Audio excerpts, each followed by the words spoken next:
Good morning, students. After a very long time, we will again move on to our chapter Operation of Large Numbers. So till now, what we have studied? We have studied about addition, subtraction, multiplication and division. In addition, what we have studied? Let's recall it once again. In addition, we have studied about addends and sum. Right? The numbers which we add together are known as addends and the result that we get is sum. Right? In subtraction, the greater number is minuend, smaller one is subtrahend, and the result that we get is difference. Right? In multiplication, what we have studied? When we multiply two numbers, then first number is multiplicand, second one is multiplier, and the result that we get is product. Right? What in division, what we have studied? We have studied, if we take a number, let's take 28 divided by 3. Right, then 3, 9, 27, we subtract, we get 0. This is how we do our division. The number, this number is dividend. Right, the number with which we conduct the whole process of division is divisor.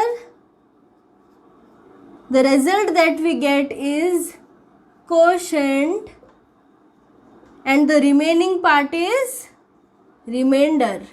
Right? We have also studied about a rule. Okay, what was that rule? To find the dividend, what we will do? Dividend is equal to quotient into divisor plus remainder. Right? In this way we can find the dividend. Till this we have studied. Further moving on, we will study some rules about division. Okay, so our first rule is, when we divide a number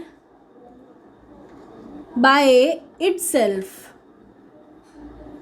what we will get? We will see that, okay, 83 divided by 83, 49 divided by 49, 96 divided by 96. So here you can see I am dividing one number with the same number. So what we will get in the result? The result will always be 1. Right? When we divide a number by itself, we will, okay, directly we will write, the result will always be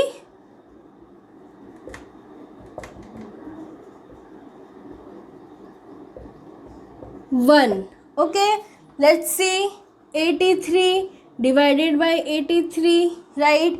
83 into 1 is 83. So we will get a 0 and the result is 1. Same thing for 49. 49 divided by 49, 49 into 1 is 49 and we will get a 0. Okay, we will get 1 in the quotient. So here is our first rule, that is, when we divide a number by itself, the result will always be 1. So coming to the second rule. What is the second rule? When we divide a number by 1, when we divide a number by 1, we will see what we will get. 89 divided by 1, 496 divided by 1, 74 divided by 1. So what we will get? What we will get in the result? Let's see, 89 divided by 1. So we know 1 into a number will be the number itself. So 1 into 89 is 89 and the remainder will be 0. Same thing for 496. 496 divided by 496, sorry 1, 496 divided by 1. So 1 into 496 will be 496 and the remainder will be a 0. Okay, so we can see that when we are dividing a number by 1, the result or the quotient that we will get will be the number itself, right? So when we divide a number by 1, the quotient or result will be the number itself.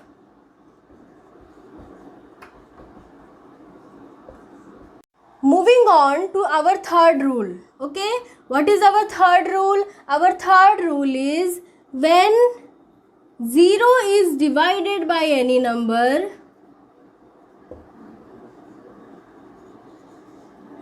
we will see what we will get. Okay, let's do this. 0 divided by 8, 0 divided by 21, 0 divided by 2, 9, 7. Okay, we will see what we will get. 0 divided by 8. What we know, when we multiply any number with 0, the result will always be 0. 8 into 0 is 0, 9 into 0 is 0. So any number into 0 will be 0. So we can put it here. 8 into 0 is 0. And here the result is 0. The remainder is also 0, right? The result is 0. So any number. So when we divide any number by 0, what we will get? The quotient will always be 0. So when 0 is divided by any number, the quotient will be 0, right? Moving to our fourth rule. What is our fourth rule? Division by 0 is not possible. Let's see how. Okay, 21 divided by 0, 29 divided by 0, 36 divided by 0. Let's see if this can happen or not. 21, 0, right? What should we multiply with 0 to get 21? Is it possible? It is not possible because any number into 0 is always 0. If I put 21 here, what we will get? 0 into 21 is 0. If I put 29 here, again what I will get? 0 into 29, again 0. So division by 0 is not possible. So these are the 4 rules related to division. Okay, with this our division part is complete. There were 2 rules left in multiplication. We will see that. Okay, so moving on to the 2 rules left in multiplication. First one is multiplying by 10, 100, 1000, etc. Okay, means I am multiplying with the number containing 0. 0 after 1 means 10, 100, 1000, 10,000 and so on. Okay, now we will see how can we do that. Suppose I am writing 2 into 10, 4 into 20, 4 into 100, 5 into 10,000. We will see how we can do this. Simply you have to do nothing in it. What you will do when you are given a multiplication where there is a number containing 0, 0 after 1, what you will do? You will simply count the number of 0 and put it after the first number. Okay, here 2 into 10 means 20. Simply 1 0 is there. I am putting 1 0 here. Here 4 into 100. In 100 there is 2 0. So what I will do? I will write 4 here and 2 0. I will put 2 0. Here 5 into 10,000 is given. I will write the 5 here. Then count the number of 0. 1 2 3 4. I will put 1 2 3 4. Again I will take some more example. Suppose I am given 74 into 1000000. Okay, so what will be the result? First I will write 74. Then what will I do? I will count the number of 0. 1 2 3 4 5. 1 2 3 4 5. This is our result. So when we are multiplying any number with a number containing 0 after 1, we will simply count the number of 0 and put it after the first number. Okay, our second rule, multiplying by multiples of 10. Right? So multiples of 10. Any number containing 0 is the multiple of 10. Always remember this. Any number containing 0 is a multiple of 10. If I take 10, 20, 400, 5000, 540, 650, any number containing 0 is a multiple of 10. So how can we multiply a number with multiple of 10? Let's see that. If I write 5 into 20, 4 into 300, 5, okay, let's take 7 into 6000. Okay, so first what I will do, I will not see the 0, leave the 0. Simply what I will do, I will multiply this number with the non-zero number of the next number. So here 5 into 20, 5 into, I will take 2 because 2 is the non-zero number. 5 into 2 is 10.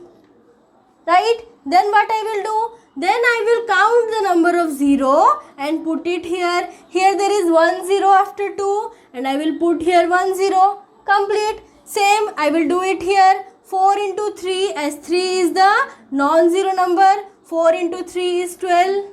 Right? Then what I will do? I will count the number of 0. 1 2. 1 2. Got the answer? Then here I will do the same thing. I will multiply this number with the non-zero number. 7 into 6 is 42. Then count the number of 0. 1 2 3. 1 2 3. Complete. Let's take another example. 40 into 5000. So this is a large number. How we will do that? First we will multiply the non-zero number. Leave the number of 0 and start multiplying the non-zero number. So non-zero number is 4 and 5. 4 into 5 is 20. Right? Then I will count the number of 0. Total number of 0 is 1, 2, 3, 4. Now I will put 4 0. 1, 2, 3, 4. Got the result. Let's take another example. 300 into 40,000. Okay, this is another large number. What I will do? Again, I will multiply the non-zero number, that is 3 and 4. 3 and 4 are the non-zero number. 3 into 4 is 12. Then I will count the number of 0. 1 2 3 4 5 6. I will put 1 2 3 4 5 6. This is the result. In this way we can multiply a number with the multiple of 10. What we will do? We will first multiply the non-zero number, then we will count the number of 0 and put it after the number. Right? So with this, our rules are completed here of addition, subtraction, multiplication and division. In the next class, we will move on to the exercise.